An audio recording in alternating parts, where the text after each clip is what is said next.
Assalamualaikum warahmatullahi wabarakatuh. Bismillahirrahmanirrahim. Alhamdulillahirabbil alamin wassalatu wassalamu ala asyrafil mursalin Sayyidina Muhammadin wa ala alihi wa sahbihi ajma'in.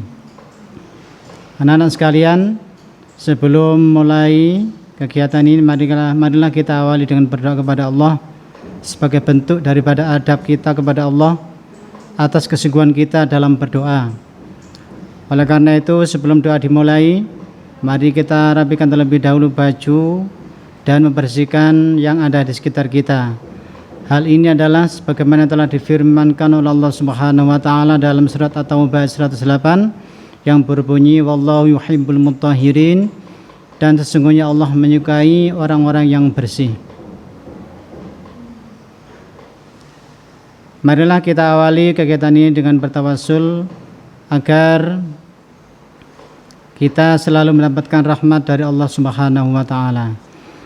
Ila hadratin Nabiyil Mustafa Muhammadin sallallahu alaihi wasallam wa azwajihi wa auladihi wa dzurriyyatihi wa ibadihi, thumma ila hadrati jami'is sahabah wa ila hadrati jami'it tabi'in wa ila hadrati jami'il ulama wal awliya wasyuhada'i wassalihin wa ila hadrati jami'i masyayikhina khususan hadrat syekhi Kyai Haji Muhammad Hashim Latif wa ala hadrati walidina wa walidikum wa ala hadrati hajatina wa hajatikum min khawaijid dunya wal akhirah.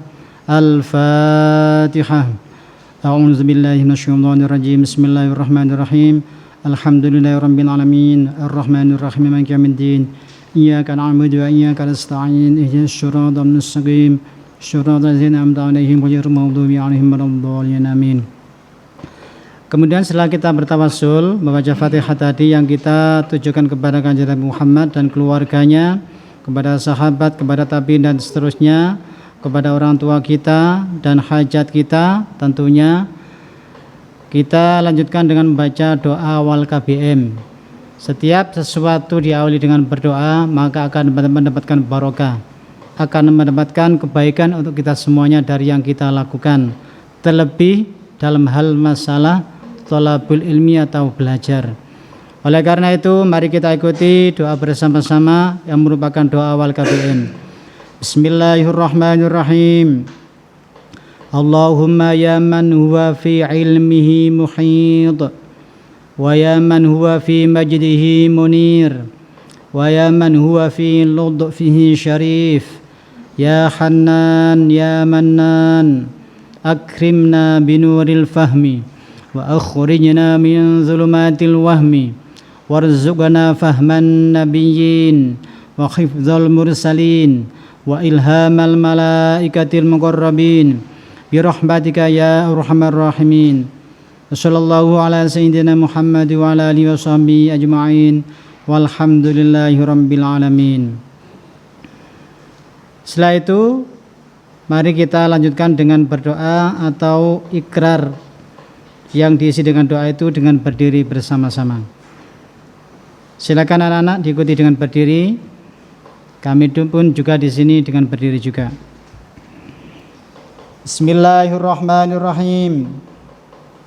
Raditu billahi rabba wa bil islami dina wa bi Muhammadin nabiyyan wa rasula. Rabbi zidni ilman nafi'a warzuqni fahman thayyiba birahmatika ya arhamar rahimin walhamdulillahi rabbil alamin. Silakan anak-anak duduk kembali untuk mengikuti agenda berikutnya.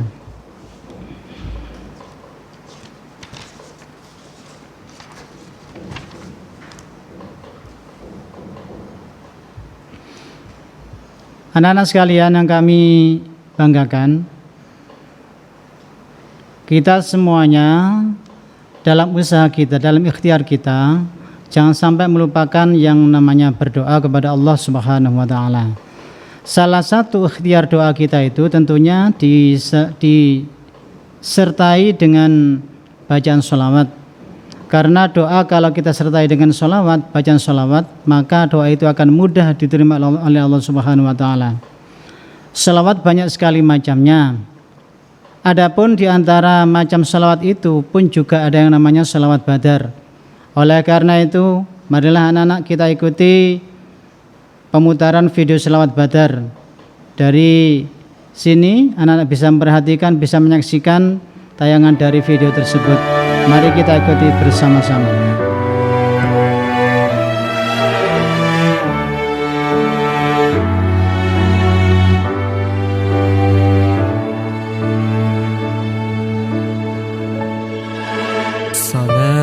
Salatullah, salamullah ala Taha Rasulillah. Salatullah, salamullah ala Yasin Habibillah. Salatullah, salamullah ala Taha Rasulillah. Salatullah, salamullah ala Yasin Habibillah.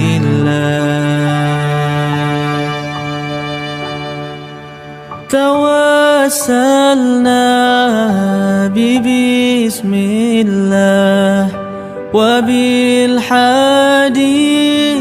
رسول الله وكل مجاهد لله بأهل البدر يا الله. توسلنا ببسم الله وبالحادي رسول الله وكل مجاهد لله بأهل البدر يا الله.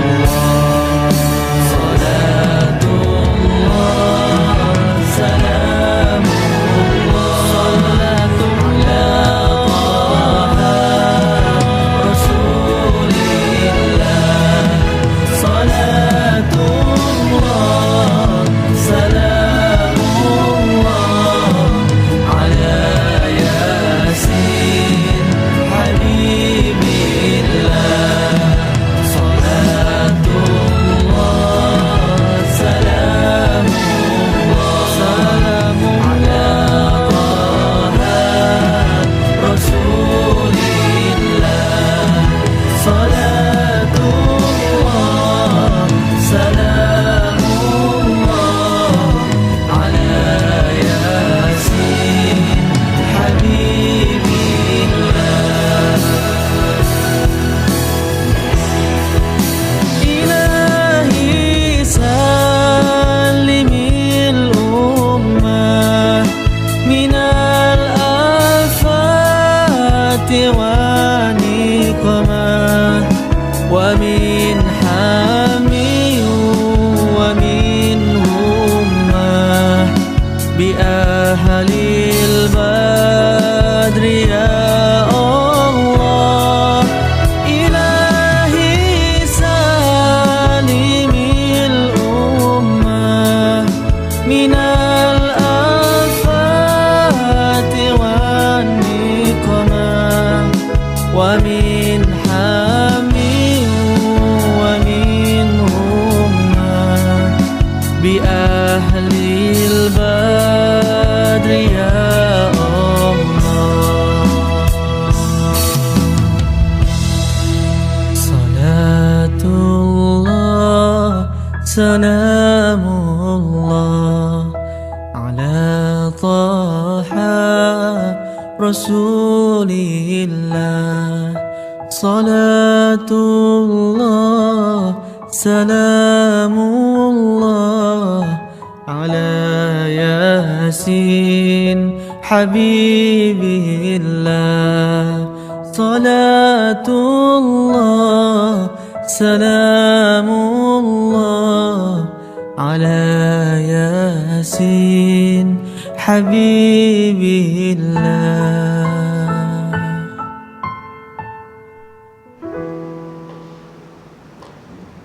Setelah mengikuti dari tangan salat badar tadi, anak-anak bisa mengikuti agenda berikutnya, yaitu bisa dipersiapkan alat tulis.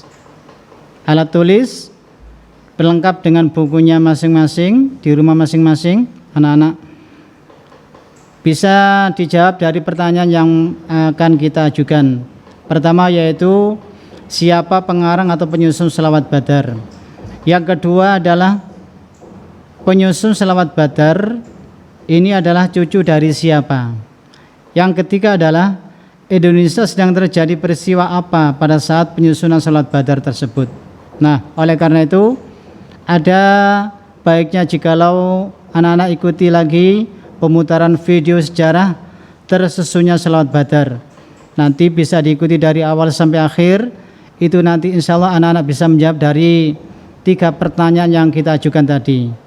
Sebelum video sejarah tersusunnya selawat badar, saya ulangi sekali lagi 3 pertanyaan tersebut. Yang pertama yaitu bisa ditulis di kertas, di buku tulisan anak masing-masing.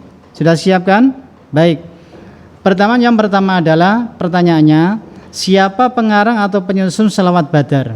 Ini yang pertama. Kemudian yang kedua, penyusun selawat badar ini adalah cucu dari siapa? Yang ketiga adalah Indonesia sedang terjadi peristiwa apa saat penyusunan selawat badar? 3 hal atau 3 pertanyaan ini bisa dijawab anak-anak dengan benar, dengan baik jika lo mengikuti video tayangan sejarah tersusunnya selawat badar. Silakan diikuti dengan baik.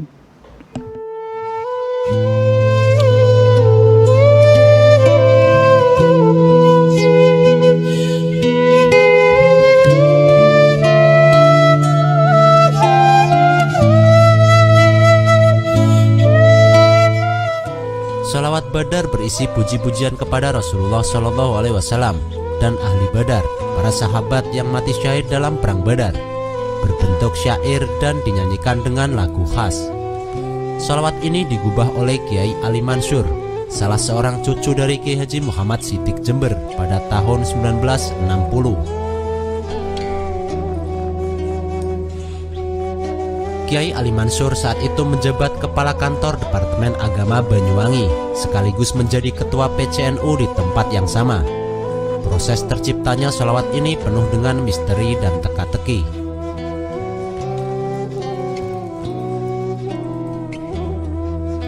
Kiai Haji Ali Mansur Siddiq terinspirasi dari sebuah kitab yang berjudul Mandhuma Ahl Al-Badar Al-Musamma Jaliyat Al-Qadar Fi Fadoil Ahl Al-Badar, karya Al-Imam Asy-Syaikh Ja'far Al-Barjanji. Dan sebelum menulis syair sholawat badar, Kiai Ali bermimpi didatangi manusia-manusia berjubah putih bersorban hijau.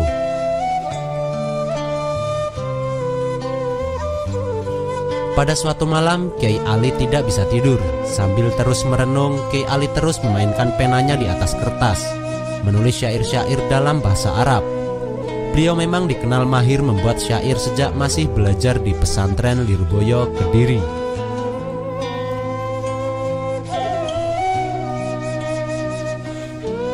Kegelisahan Kiai Ali berbaur dengan rasa heran karena malam sebelumnya beliau bermimpi didatangi para habib berjubah putih hijau.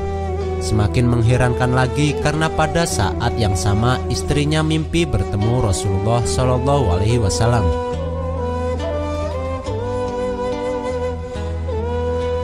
Keesokan harinya mimpi itu ditanyakan pada Habib Hadi Al-Hadar Banyuwangi. Habib Hadi menjawab, "Ya akhi, itu ahli Badar." Kedua mimpi aneh dan terjadi secara bersamaan itulah yang mendorong dirinya menulis syair yang kemudian dikenal dengan Sholawat Badar.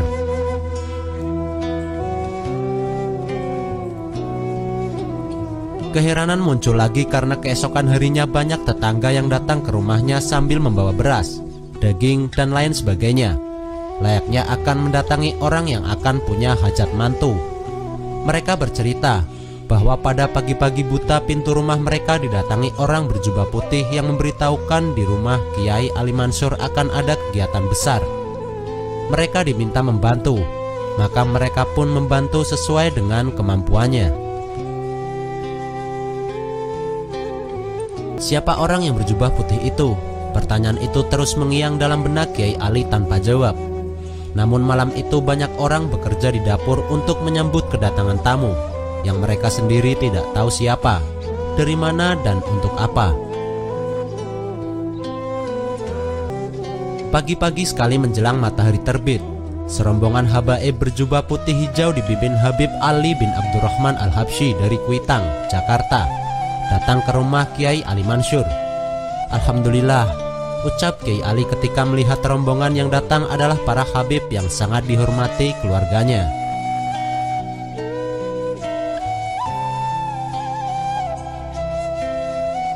Setelah berbincang basa-basi sebagai pengantar, membahas perkembangan PKI dan kondisi politik nasional yang semakin tidak menguntungkan, Habib Ali menanyakan topik lain yang tidak diduga Kiai Ali. Ya akhi, mana syair yang ente buat kemarin? Tolong ente bacakan dan lagukan di hadapan kami-kami ini.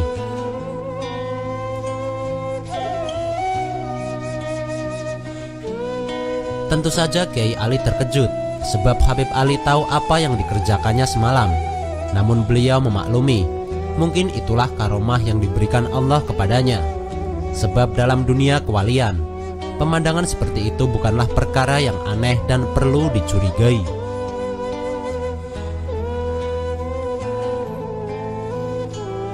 Segera saja Kiai Ali mengambil kertas yang berisi sholawat badar hasil gubahannya semalam, lalu melakukannya di hadapan mereka.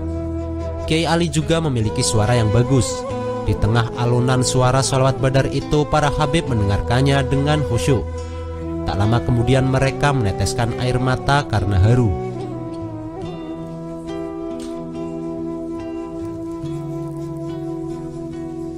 Di dalam kunjungan tersebut tercatat dalam buku kecilnya Kiai Ali. Kejadian tersebut pada hari Rabu pagi tanggal 26 September tahun 1962 jam 8 pagi. Pada kesempatan itu dibacakan Maulid Al-Azab dan ceramah agama. Di antara yang memberikan ceramahnya adalah Habib Ali Al-Habsyi Kuitang, Habib Muhammad bin Ali Al-Habsyi Kuitang, dan Habib Salim bin Jindan.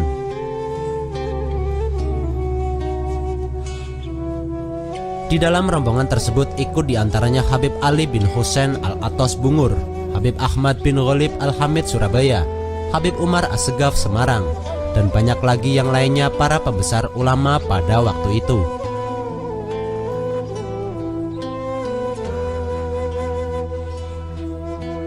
Selesai mendengarkan sholawat badar yang dikumandangkan Kiai Ali Mansur, Habib Ali segera bangkit. Ya akhi, mari kita perangi genjer-genjer PKI itu dengan sholawat badar, serunya bernada mantap. Setelah Habib Ali memimpin doa, lalu rombongan itu memohon diri. Sejak saat itu terkenalah sholawat badar sebagai bacaan warga NU untuk membangkitkan semangat melawan orang-orang PKI.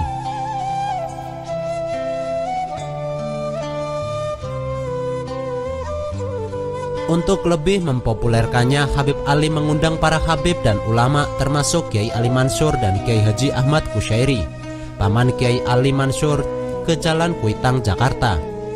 Di waktu itu pula Habib Ali meminta Kiai Ali untuk kembali membacakan sholawat badar di hadapan jemaah yang hadir.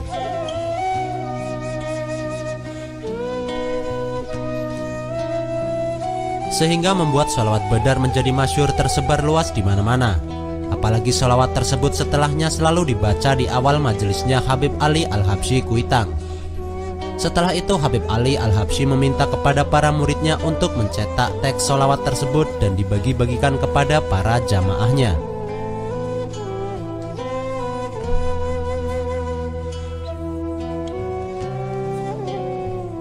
Dicetak pertama kali di percetakan Al-Idrus Jakarta. Dan hingga saat ini sholawat badar berkembang pesat di tengah-tengah masyarakat Jakarta, Jawa, dan seluruh Nusantara, bahkan penjuru dunia.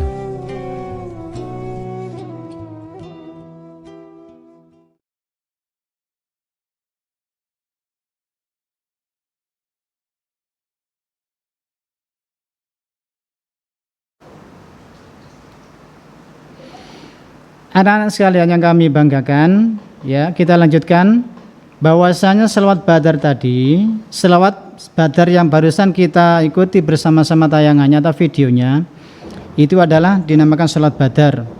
Ada latar belakangnya, ada sejarahnya. Terjadinya atau tersusunnya selawat Badar tersebut. Ini adalah selawat yang sangat terkenal di seluruh dunia, bukan hanya di Indonesia atau bahkan bukan hanya di daerah sekitar kita saja, akan tapi dari seluruh Nusantara, bahkan seluruh dunia ini sering mengumandangkan selawat Badar ini. Bisa anak-anak cek, bisa anak-anak browsing di internet atau di YouTube, apakah yang rekaman dari Rusia atau dari Cina dan negara-negara lain di belahan dunia juga membaca selawat Badar. Anak-anak sekalian, perlu diketahui bahwasanya penyusun atau pengarang selawat Badar ini adalah orang Indonesia asli, bukan orang luar, bukan orang mancanegara, akan tapi adalah beliau cucu dari salah satu pendiri NU, yaitu Kiai Haji Muhammad Siddiq, yang bernama Kiai Haji Ali Mansur Siddiq. Itu adalah pengarang atau penyusun daripada selawat Badar. Nah, tadi ada pertanyaan, siapa pengarang atau penyusun selawat Badar? Kalau anak-anak tadi sudah menjawabnya, karena dari mengikuti tayangan video tadi, tentunya bisa menjawab dengan benar bahwa yang menulis atau mengarang daripada selawat Badar ini adalah Kiai Haji Ali Mansur Siddiq. Ya, itu kalau menjawab seperti itu, maka jawaban anak dikatakan benar. Kemudian selawat Badar ini disusun atau digarang itu karena terjadi apa di negara kita ini. Bangsa Indonesia pada waktu itu adalah mengalami kekacauan, carut marut dalam segala hal, baik politik, sosial, budaya, ekonomi. Karena waktu itu ada suatu gerakan yang sangat berbahaya, sangat membahayakan bagi ideologi Pancasila, ideologi negara kita, yaitu gerakan komunis, yang mana gerakan komunis ini adalah memberikan janji-janji kepada masyarakat, sehingga masyarakat sangat antusias, sangat kepingin untuk bergabung, padahal semua masyarakat pada waktu itu tidak paham kalau paham komunis ini adalah anti agama Islam. Nah, oleh karena itu dengan tersusunnya selawat Badar yang disertai peristiwa mimpi beliau, yang mengarang atau menyusun daripada selawat Badar ini adalah beliau mimpi bertemu dengan Rasulullah, di mana jika ada seorang kiai, ulama atau wali, ya, atau orang solih yang dalam mimpinya itu bertemu dengan Rasulullah, maka itu adalah hak, itu adalah benar adanya. Karena makhluk apapun dari makhluk Allah yang lain yang bernama, yang dikategorikan jin atau setan, tidak akan bisa menyerupai, tidak mampu menyerupai, yaitu jisim daripada Rasulullah. Karena itu anak-anak bisa dipahami bahwasanya jika ada seorang kiai atau ulama, insya Allah tidurnya itu baik. Dikatakan tidur baik itu jikalau seorang ulama ini yang jelas seperti itu, yaitu sebelum tidur mengambil air wudhu, bisa juga dilakukan dengan didahului dengan sholat sunnah, kemudian dilanjutkan dengan tidur secukupnya, tidak seperti tidur kita semuanya. Tidur kita mulai dari jam 8 malam, bangun kadang-kadang jam seingat kita. Apakah jam 5, kadang-kadang jam 6, kadang-kadang jam 7. Itu tidur kita. Beda dengan ulama, beda dengan kiai. Kalau ulama atau kiai tidurnya baik sekali, diawali dengan sesuatu yang baik, yaitu dalam keadaan suci, berwudu terlebih dahulu, didahului dengan sholat sunnah terlebih dahulu, membaca sholawat, membaca Al-Quran dan seterusnya.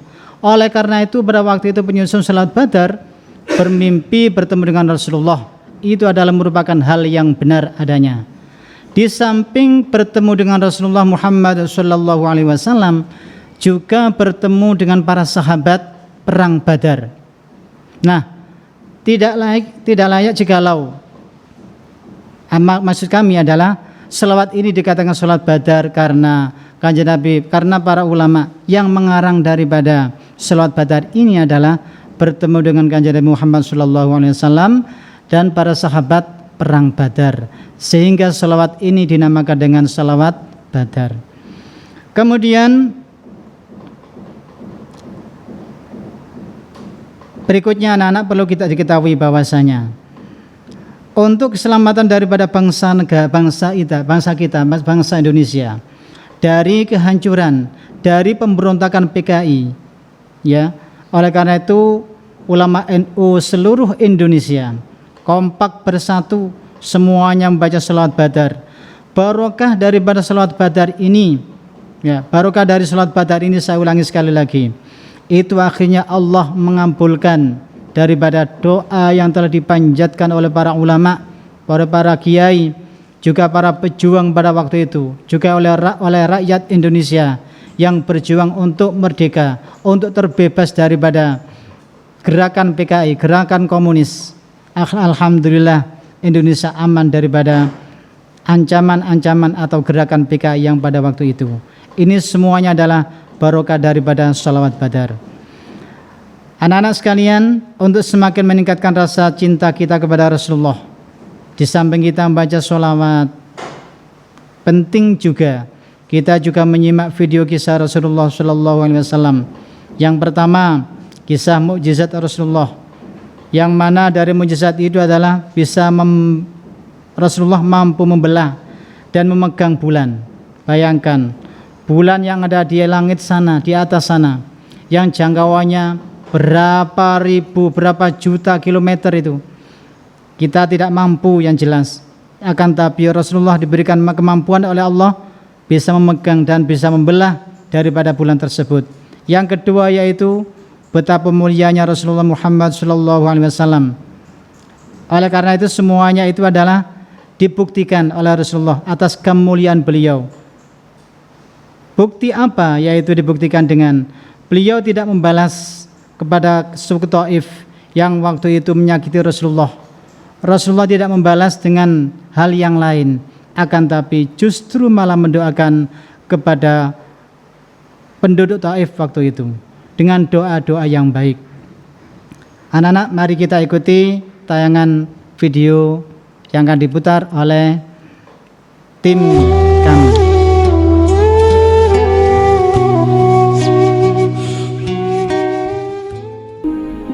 Tentang permintaan Habib bin Malik, pergilah engkau kepadanya untuk membuktikan kerasulanmu. Sesungguhnya Allah yang menjalankan matahari dan bulan, serta mengganti siang dengan malam. Habib bin Malik mempunyai seorang putri cacat, tidak punya kaki dan tangan, serta buta. Allah Subhanahu wa Ta'ala telah menyembuhkan anak itu, sehingga ia bisa berjalan, meraba dan melihat. Lalu bergegaslah Rasulullah SAW turun menjumpai orang kafir. Sementara bias cahaya kenabian yang memantul dari wajahnya semakin bersinar. Waktu itu matahari telah beranjak senja, matahari hampir tenggelam, sehingga suasananya remang-remang. Tak lama kemudian Rasulullah SAW berdoa agar bulan segera terbit. Maka terbitlah bulan dengan sinar yang benderang. Lalu dengan dua jari Rasulullah SAW mengisyaratkan agar bulan itu turun kepadanya. Tiba-tiba suasana jadi amat menegangkan ketika terdengar suara gemuruh yang dahsyat. Segumpulan awan mengiringi turunnya bulan ke tangan Nabi Muhammad SAW. Segera setelah itu, beliau SAW membelahnya menjadi dua bagian. Lalu beliau masukkan ke lengan baju kanan dan kiri. Tak lama kemudian, beliau SAW mengeluarkan potongan bulan itu dan menyantukannya kembali. Dengan sangat takjub, orang-orang menyaksikan Rasulullah SAW memegang bulan yang bersinar dengan indah dan cemerlang. Bersamaan dengan itu pula, bulan mengeluarkan suara, Asyhadu an la ilaha illallah wa asyhadu anna Muhammadar Rasulullah. Menyaksikan keajaiban itu, pikiran dan perasaan semua yang hadir terguncang. Sungguh, ini bukan mimpi, melainkan sebuah kejadian yang nyata. Sebuah mukjizat luar biasa hebat yang disaksikan sendiri oleh Raja Habib bin Malik. Ia menyadari, itu semua tak akan mungkin terjadi pada manusia biasa, meski ia lihai dalam ilmu sihir sekalipun. Namun, hati Raja Habib masih beku. Maka ia pun berkata, "Aku masih mempunyai syarat lagi untuk mengujimu." Belum lagi Raja Habib sempat melanjutkan ucapannya, Rasulullah memotong pembicaraan. "Engkau mempunyai putri yang cacat, bukan? Sekarang Allah Subhanahu wa taala telah menyembuhkannya dan menjadikannya seorang putri yang sempurna. Raja Habib pun terkejut karena tidak ada siapapun yang tahu penyakit anaknya itu, yaitu lumpuh dan matanya buta, kecuali orang-orang istana dan mereka yang dekat dengannya saja. Mendengar itu, betapa gembiranya hati Raja Habib. Spontan ia pun berdiri dan berseru, "Hai penduduk Makkah, kalian yang telah beriman jangan kembali kafir, karena tidak ada lagi yang perlu diragukan. Ketahuilah, sesungguhnya aku bersaksi, tiada Tuhan selain Allah dan tiada sekutu baginya. Dan aku bersaksi, sesungguhnya Muhammad adalah utusan dan hambanya."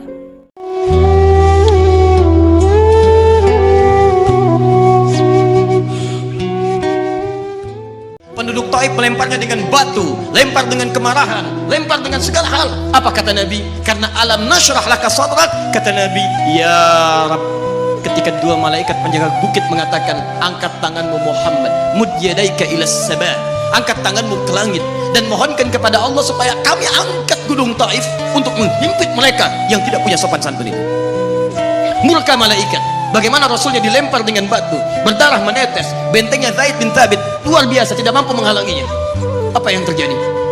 Nabi, alam nashrah laka sadrak, kalimat mulia mengalir di lisannya. La, mohon jangan lakukan itu. Fa innahum qaumun la ya'lamun. Mereka hanya belum mengetahui saja. Saya bermohon kepada Allah, kelak di bumi Taif ini akan nampak laki-laki, perempuan, besar, kecil, tua, muda yang akan mengatakan beriman kepada Allah dan Rasul. Lalu lantas beliau berkata kepada Allah dengan kalimat yang mengalir syahdu, dengan darah yang masih mengucur, dengan kalimat yang berbelas kepada Allah, Ilahi, ila man tukiluni, am ila ba'idin yu'limuni, a ila qaribin yu'zini, fa ana radin ya Rab, ma lam taghdab alayya, la hawla wa la quwwata illa billah. Ilahi, duhai Allah, ila man tukiluni, setelah dari sini yang saya dilempari, saya dihujat, kemana lagi engkau akan antarkan saya? A'ila qaribin yu'zini, apakah ke tempat yang dekat dari sini dan saya akan disakiti lagi? Am ila ba'idin yu'limuni, atau tempatnya masih jauh yang harus saya tempuh, tapi di tempat itu saya akan dihinakan lagi. Ana radin, saya ridha ya Allah, malam taghdab alayya, sepanjang engkau yang tidak murka kepada saya. Alam nashrah laka sadrak. Manusia melempari, radin. Manusia menghujat, radin. Malam taghdab alayya, sepanjang engkau tidak murka kepada saya. Muhammad sallallahu alaihi wasallam. Setelah kita ikuti tayangan video ini, maka anak-anak bisa ditulis lagi pertanyaan yang lain seperti yang saya sampaikan tadi di awal. Akan tapi beda pertanyaannya, karena temanya beda. Ada dua pertanyaan yang perlu saya ajukan kepada anak-anak.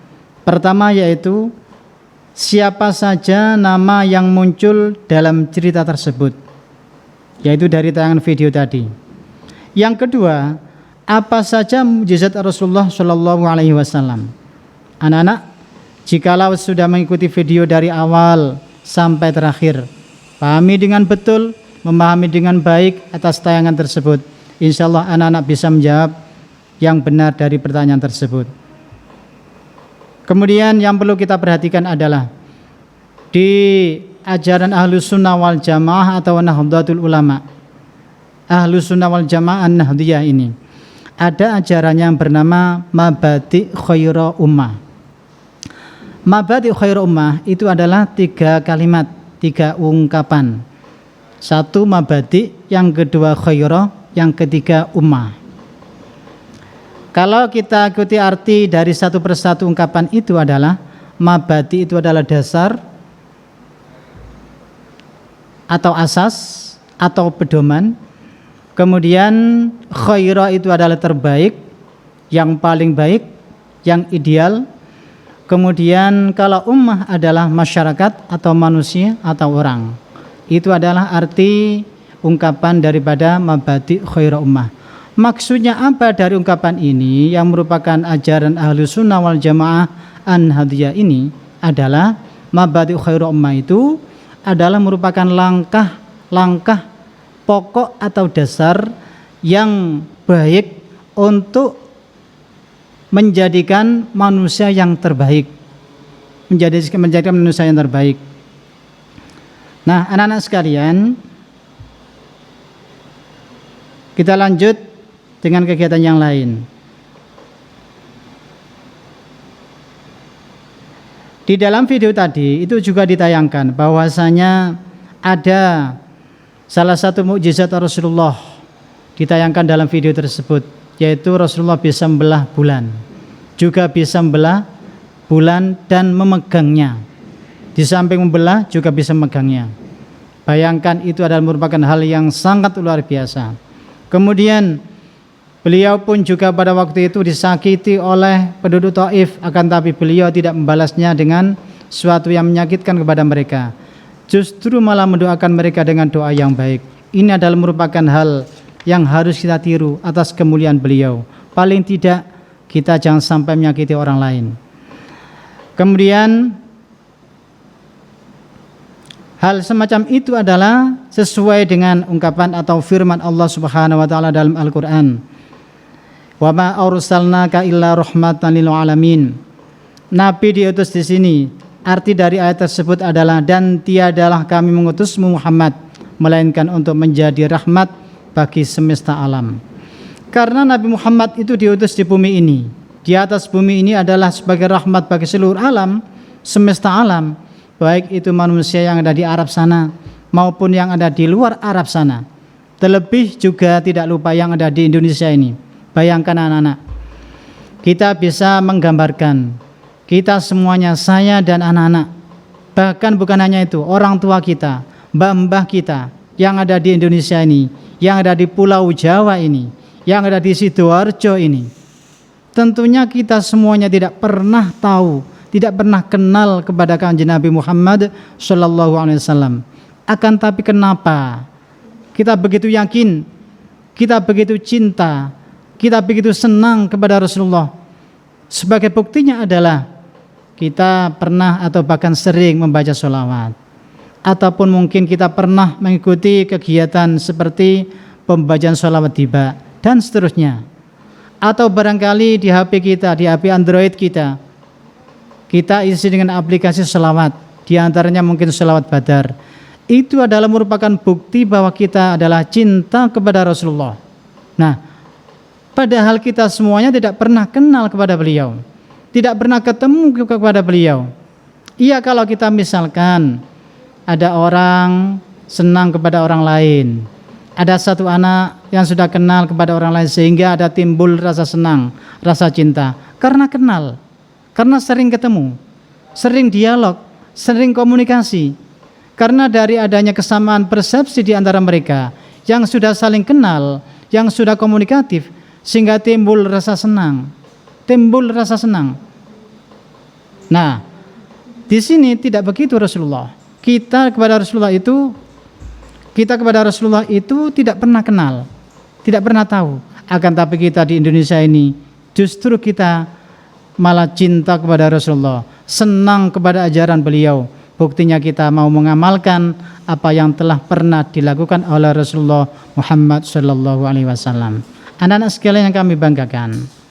Nah, tadi saya menyampaikan bahwasanya di ajaran Nahdlatul Ulama atau ajaran Ahlus Sunnah wal Jamaah An-Nahdliyah itu ada yang bernama atau dengan istilah Mabadi' Khair Ummah. Kalau kita tanyakan siapa yang tahu arti daripada Mabadi' Khair Ummah?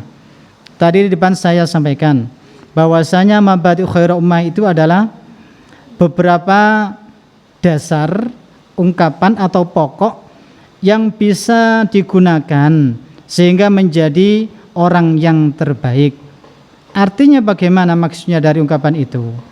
Ada beberapa ungkapan atau dasar, di mana dasar atau pedoman ini jikalau dilakukan, jikalau digunakan, jikalau diamalkan, maka manusia atau orang tersebut, masyarakat tersebut akan menjadi manusia atau masyarakat yang lebih baik, masyarakat yang terbaik, yang ideal. Di antara amalan itu adalah yang pertama as-sidqu.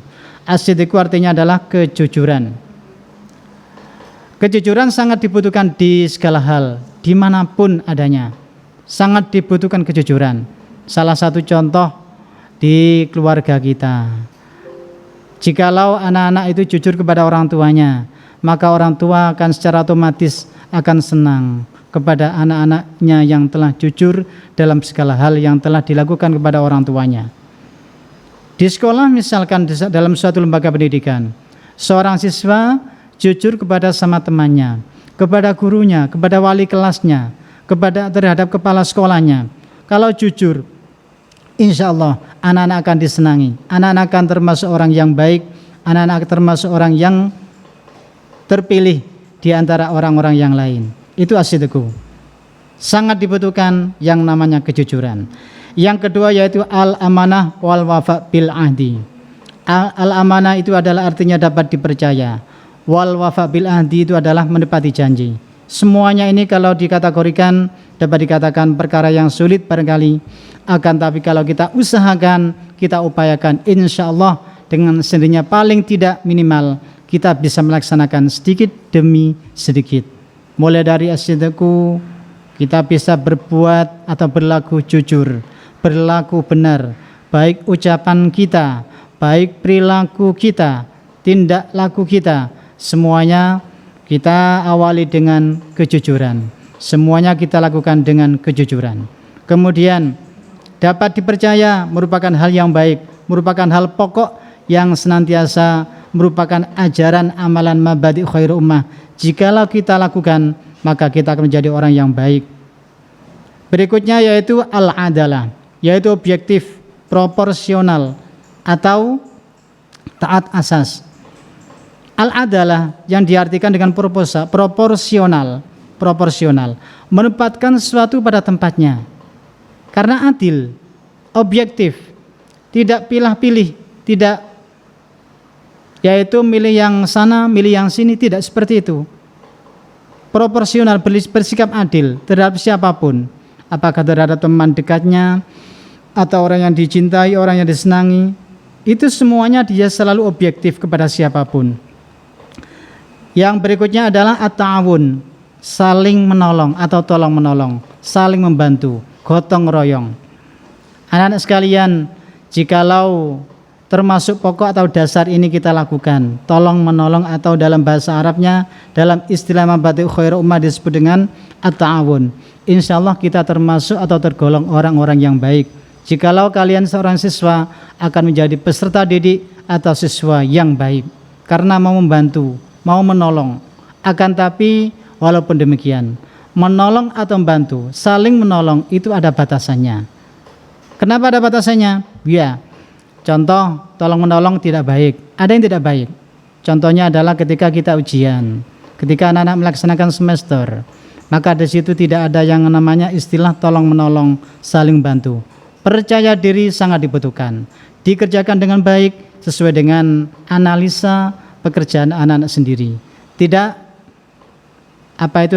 membantu terhadap yang lain atau minta bantuan dari temannya yang lain. Itu artinya at-ta'awun. Kemudian yang terakhir adalah al-istiqomah, teguh atau konsisten. Selalu begitu melaksanakan sesuatu yang baik. Misalkan nanti anak-anak ini akan ada di kelas, akan ada di sekolah sini SMK YPM 3. Nah, anak-anak nanti akan dibentuk di kelas nanti sesuai dengan jadwal piket.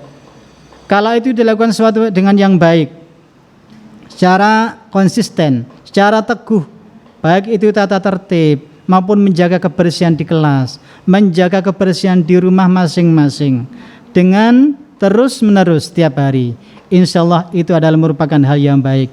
Orang tua akan senang, keluarga akan senang, teman-teman pun juga akan senang.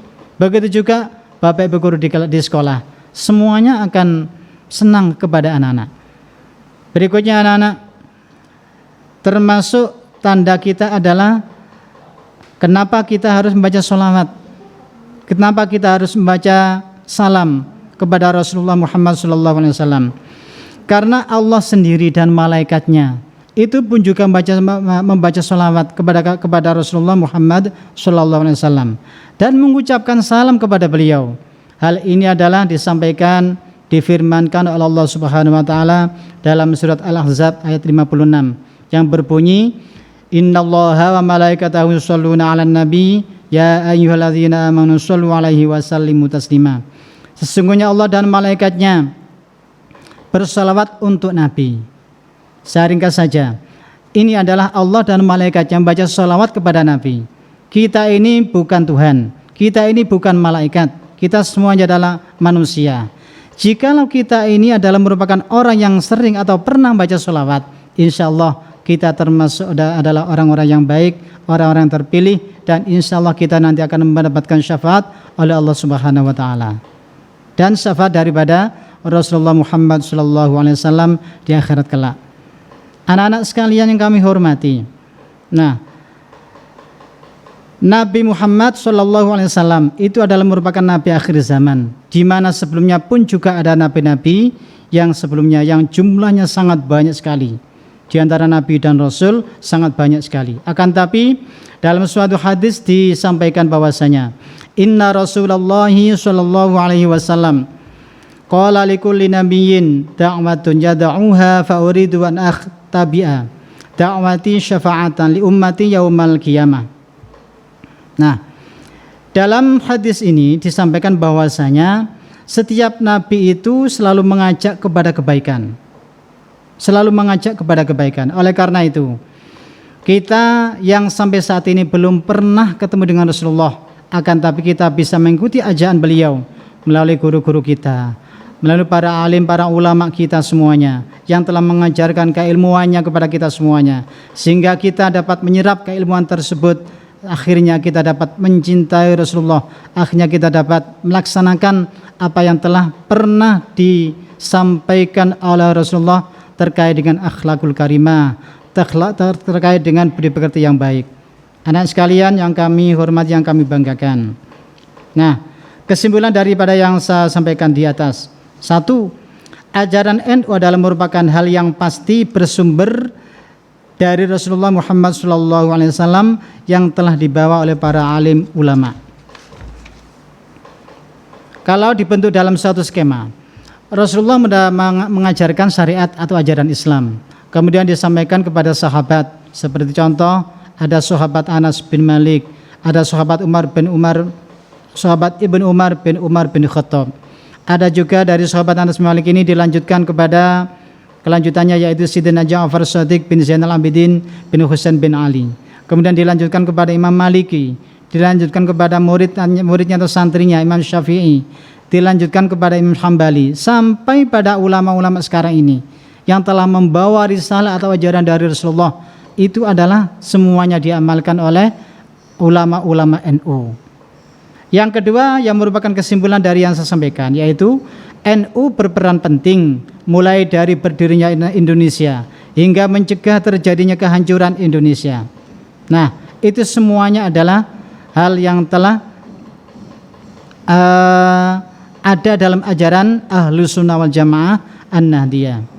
Anak-anak yang kami banggakan, ada tugas, yaitu anak-anak nanti dari tayangan video mulai dari awal, tayangan Shalawat Badar, kemudian tayangan yang merupakan mukjizat Rasulullah, kemuliaan Rasulullah. Nah, itu nanti silakan anak-anak dijawab, diunggah dalam Instagram, kemudian bisa juga di-share dalam, bisa juga mentak @YPM sepanjang.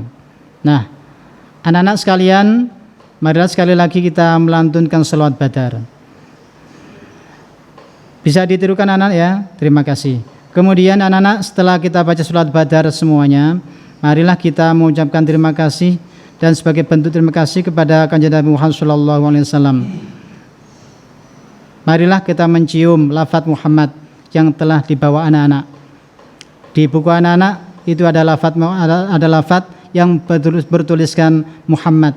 Mari kita bersama-sama untuk melaksanakan hal semacam itu yang baik, yaitu mencium lafaz Muhammad SAW sebagai tanda bukti kita, cinta kita kepada Rasulullah Muhammad SAW. Terima kasih atas segala perhatiannya. Marilah kita tutup dalam pertemuan ini dengan bacaan doa akhir belajar. Bismillahirrahmanirrahim. Allahumma salli wa sallim ala sayyidina Muhammad wa ala ali sayyidina Muhammad walhamdulillahi rabbil alamin. Allahumma inni astaudi'uka ma 'allamtanihi farduduhu ilayya inda hajati ilaihi wa la tunsinihi ya rabbal alamin. Wa sallallahu ala sayyidina Muhammad wa ala alihi wa sahbihi wa sallam walhamdulillahirabbil alamin. Terima kasih dan mohon maaf, saya akhiri. Assalamualaikum warahmatullahi wabarakatuh.